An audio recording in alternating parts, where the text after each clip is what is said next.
In the last videos of this channel, we've talked a lot about how Stoicism can help us improve our lives, how we learn to deal with our emotions, expand our cognitive capacity, enabling us to think clearly and have mental resilience to cope with life's adversities.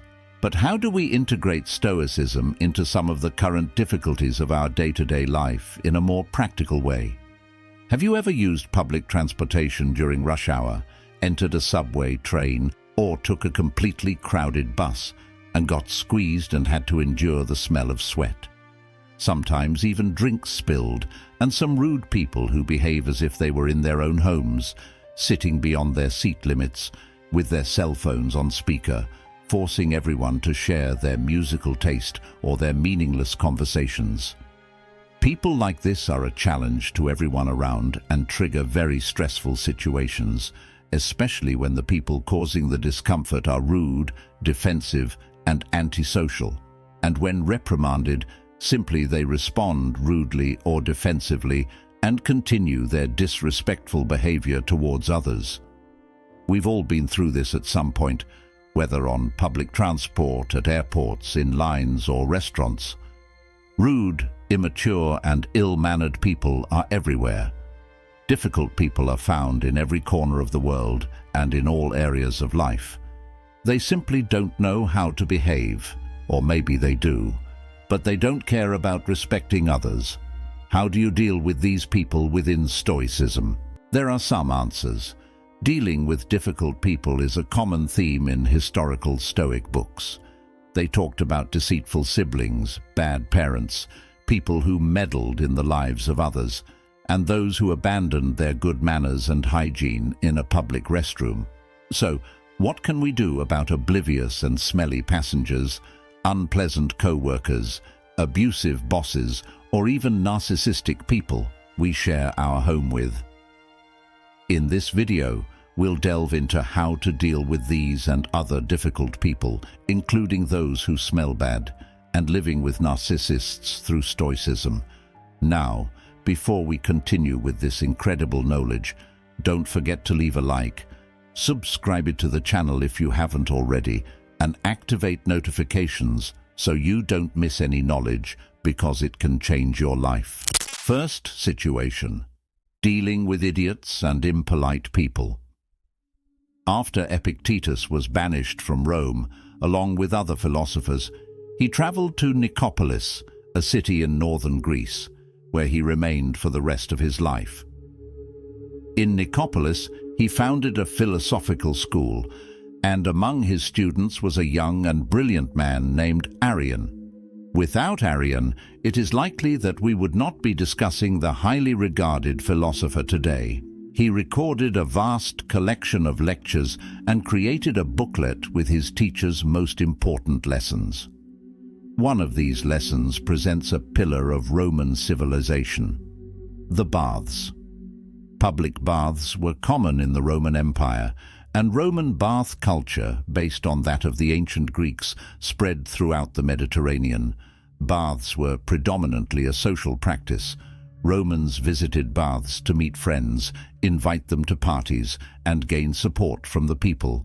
Even the super-rich, who could afford private bath spaces, frequented public baths for their social aspects. Baths provided citizens with a place to exercise, meet people, relax, and have fun. However, as you can probably imagine, as a wide variety of people visited these public spaces, some unpleasant individuals were among the crowd. You know, those who purposely splashed water, came to steal, or believed the public restroom was their own and behaved rudely. Reading historical texts, we can see that in many ways, human nature has not changed, and difficult people have existed since ancient times. So what did Epictetus suggest about dealing with difficult people of that time? He advised his students to specify each action in the public bathhouse. For example, there are things we can expect when we go there, even if we don't like them. People splashing water, pushing others, using abusive language, shouting, or intimidating. If we are aware of these inherent aspects of the bath, we should not be surprised when we encounter them. So, what should we do? According to Epictetus, he suggests that the focus should not only be on the bath, but also on keeping the mind calm and under control. Similarly, we can treat public transportation. What is the nature of this activity? Is taking public transportation always peaceful? And are seats always available to everyone? Are people always lovely and friendly? Do trains and buses always arrive on time without exception? Anyone will probably admit that, even when this happens sometimes, this situation does not represent the reality of using public transportation. Instead, there are many unpleasant aspects, such as noisy, smelly, and antisocial people who always want attention, occupy others' space, and use their cell phones without headphones, with the carriage or bus crowded. So, what is the historical way to deal with this? Based on Epictetus's teaching, the answer is twofold. First, before leaving, the Stoics analyzed the reality of using public transportation. Secondly, they focused on keeping their minds calm. Therefore, when taking the bus, expect the possibility of delays. When taking the train, expect to encounter some unfriendly people, unpleasant passengers, many street vendors, and some beggars. Second situation, dealing with difficult people. Marcus Aurelius was considered one of the good emperors. In Meditations, he thanks the books of Epictetus for their historical teachings. As an emperor, he had to deal with many people all day, every day, including some very difficult ones. Some people were rude and demanding, others were unfair and unreliable. Being an emperor was a tough job, and the responsibility was a heavy burden. Imagine being the most influential person in the world, envied by many who try to take your place, not to mention the responsibility of a vast empire depending solely on your choices. Understandably, Marcus Aurelius sought an outlet that took the form of a diary in which he wrote his reflections. He wrote about courage in times of need, the meaning of life, human nature, and, unsurprisingly, how to deal with difficult people. From his writings, let's examine, for example, a curious passage from Marcus Aurelius, in which he advises not to be bothered by people's bad smell. He stated, "Don't be annoyed with the smell of unwashed people or bad breath. What's the point with this mouth, with these armpits? They will produce this odor. But they have a brain, can't they notice? Can't they recognize the problem? So, you have a brain too, good for you. Use your reasoning to awaken theirs, show them, make them realize. If they listen, then you have solved the problem without anger." The idea is that we cannot control the behavior of other people. Marcus Aurelius realized that even as an emperor, he did not have complete power over his subjects. As most of us have probably experienced with people around us, they have their own brains, will, and freedom of action. If something about them bothers us, we can only point it out, stating the problem. But does this guarantee that they will listen? Probably not. Some people smell bad and simply don't care, unless we can force them to take a shower and use deodorant. Their hygiene is not under our control, and therefore, as the Stoics would say, it is not worth worrying about it. Third situation, dealing with critical, chronic, controlling, and narcissistic people. When people exhibit behaviors we don't like, we often put these behaviors under a magnifying glass. One example that almost everyone can identify with is how we see our parents, especially as we get older. We tend to focus on our parents' bad qualities and ignore the good ones. Yes, some parents make terrible choices, others cannot accept criticism and live defensively, and still others believe they can make decisions for us, being quite controlling. These are some characteristics that make various people difficult to deal with and turn life into a challenge for everyone around. Unfortunately, many times there is not much we can do about them because only they can decide to change. And these are aspects that end up pushing us away rather than bringing us closer. But Epictetus encouraged us not to give up on these people. Epictetus shared a lesson rooted in tolerance, showing that all things, including people, have more sides than their bad characteristics. Epictetus spoke to a student who was having difficulty with a brother who acted unjustly, either towards him or others. So he gave him the following advice. Everything has two handles, one by which you can carry it and another by which you cannot. If your brother is acting unjustly and you try to understand the situation by the handle of his injustice, you are using the handle that will not work. Understand the situation by the other handle, that he is your brother and both of you were raised together, and you can deal with it. Well, in many cases, from personal experience, changing perspective makes a big difference, especially when we are alone with our thoughts. We catch our minds magnifying the negative sides of people, turning them into major villains causing havoc around us.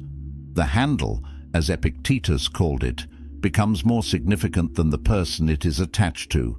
So what helps is simply focusing on the other side of the person, because there is much more to someone than being a jerk, a liar, an idiot, or a drama queen. There may be complementary aspects that can still support a bond, that is, another handle to hold. However, there are situations so bad that no handle can hold. Some people are simply too toxic to be around. They are more likely to drag you down than for you to lift them up. Imagine sharing your home with someone who started a fire that produces smoke while the fire is controllable and the smoke bearable. You see no reason to leave. But what will you do when the smoke becomes unbearable? Will you stay inside or leave? Consider the circle of people in your life, family members, friends, and co-workers. They can be refreshing, loving, and inspiring, or drain us with their criticism, chronic behavior, controlling nature, and complete narcissism. Today, there are thousands of people living in toxic relationships, whether in family, romantic relationships, friendships, or in the professional life, enduring a buildup of smoke from being in contact with extremely controlling, critical, or complete narcissistic people. When they decide to leave such a relationship, they are often psychologically and emotionally destroyed. Some people who meet the criteria for narcissistic personality disorder listed in the DSM-5 often refuse to be officially diagnosed because they do not believe they have a problem, unlike the world around them. Of course, regardless of which labels they belong to, they act with complete disregard for the personal boundaries of others. Instead of making you feel better, these people always examine you from head to toe, finding fault in everything related to you. Instead of uplifting, they pull you down, making sure you feel bad about yourself and life in general. They are negative, critical, derogatory. They may manipulate your feelings with emotional blackmail and pathological lies. They may like to fill your mind with doubts and half-truths about yourself, others, and even diminish your achievements. And some people, because they live in the same environment, believe they are obliged to tolerate them. It is this obligation that often keeps us in relationships that destroy us. Wrong relationships corrupt, pollute, infect, rot, and destroy good character. When bad incidents accumulate, the idea of obligation loses credibility more and more.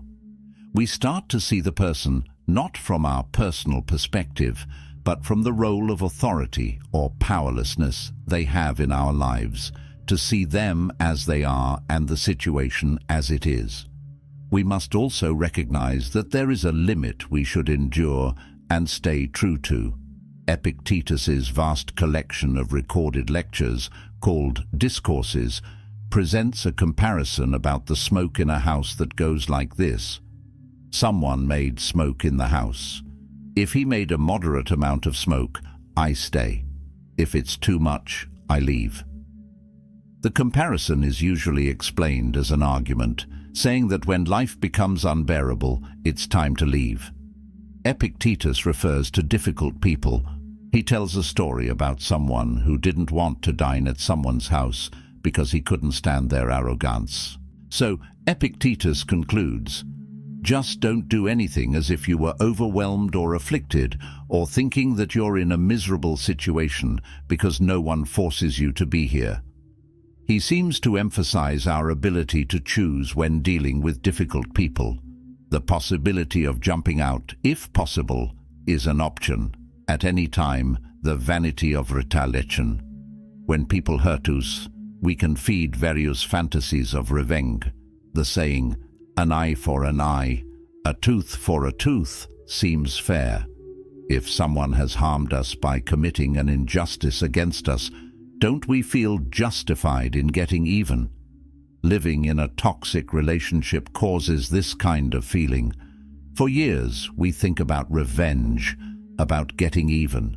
We don't think about acting the same way, but who knows, showing our success as a desire for revenge, proving that the toxic person was wrong about us. We imagine that our best revenge is to show our results, to achieve the success that was never believed we could achieve. Although this form of revenge is productive and does not aim to harm anyone, it is still revenge and it is still fueled by anger. And if you think about it, you are using your life and your time to get back at a toxic person, so they are still in control of your actions. As Epictetus said, anyone capable of annoying you becomes your master. They can only annoy you when you allow yourself to be disturbed by them. In this way, you will not only relive countless situations endlessly, but also waste your energy seeking something beyond your control. It is natural to desire a reaction of admiration, recognition, repentance, acceptance, and perhaps an apology. But dealing with toxic people, probably none of these will ever happen, no matter what you do. Epictetus presented a different perspective on the futility of revenge. In essence, he saw revenge as unnecessary and an act harmful to oneself. If we seek revenge because of an injury, something someone did to us, let's first consider Epictetus' suggestion to think about what an injury is. What is an injury? When someone betrays you, you are injured. When someone cuts your hand, you are injured. According to conventional standards, you would probably consider these events as injuries. But Epictetus stated that a real injury involves a lack of morality in someone's actions. Therefore, if someone lies to you or steals from you, that person has injured themselves because they have damaged their virtue, which is the true and only good. According to the Stoics, Epictetus stated, "For if good is or is not, the only good is moral choice, and similarly, the only evil is moral choice." See if what you're saying doesn't come to something like this. Well, what do I care? Since so-and-so has hurt me by what is by nature an evil thing, I shall do myself what is by nature an evil thing. Revenge is sweet, they say, and although that's true in some cases, the sweetness is often short-lived. If virtue is or is not the only good, that's a discussion for another time. Epictetus was right in saying that by harming the man who had hurt me, I would harm myself. It's a different way of saying, never do anything you will regret. This is especially true in relation to revenge, because as sweet as it may seem, it often leaves a bitter taste. Why? Because in the end, revenge does not restore the virtue that was injured. Instead, it perpetuates the injury by compromising the virtue of the avenger. Throughout his teachings, Epictetus emphasized the importance of focusing on what is within our control and letting go of what is not. Other people's behavior, actions, and choices are beyond our control. So instead of expending our energy and emotions trying to change or get back at the actions of difficult people, we should focus on our own virtue, on maintaining our calm and resilience in the face of these situations. Recognizing that revenge will not bring us peace or lasting satisfaction is an important lesson from Stoicism. In conclusion, Stoicism offers valuable insights into dealing with difficult people in our lives. In summary, we can apply the following approaches. 1. Recognize human nature. Accept that difficult people exist everywhere and at all times, and that we cannot control their behavior. 2. Keep the mind calm and under control. Focus on maintaining your own calm and resilience in the face of difficult people's actions. Remember that you cannot control what they do, but you can control how you react to it. 3. See the bigger picture. Don't just focus on the negative aspects of difficult people. Recognize that everyone has both positive and negative sides, and try to focus on the positive aspects when possible. 4. Evaluate the need for distance. If someone is too toxic to be around and is harming your mental and emotional well-being, consider distancing yourself from them. You have the right to protect your own peace and well-being. 5. Avoid seeking revenge. Recognize that revenge is harmful to yourself and will not bring true satisfaction. Instead, focus on your own virtue and what is within your control. Dealing with difficult people can be a challenge, but by applying the principles of Stoicism, we can develop a more resilient and peaceful mindset in these situations. I hope these Stoic lessons help you face interactions with difficult people in a calmer manner in your life. If you enjoyed this video, don't forget to leave a like, subscribe to the channel, and enable notifications so you won't miss any valuable knowledge. Thank you for watching, and until the next video.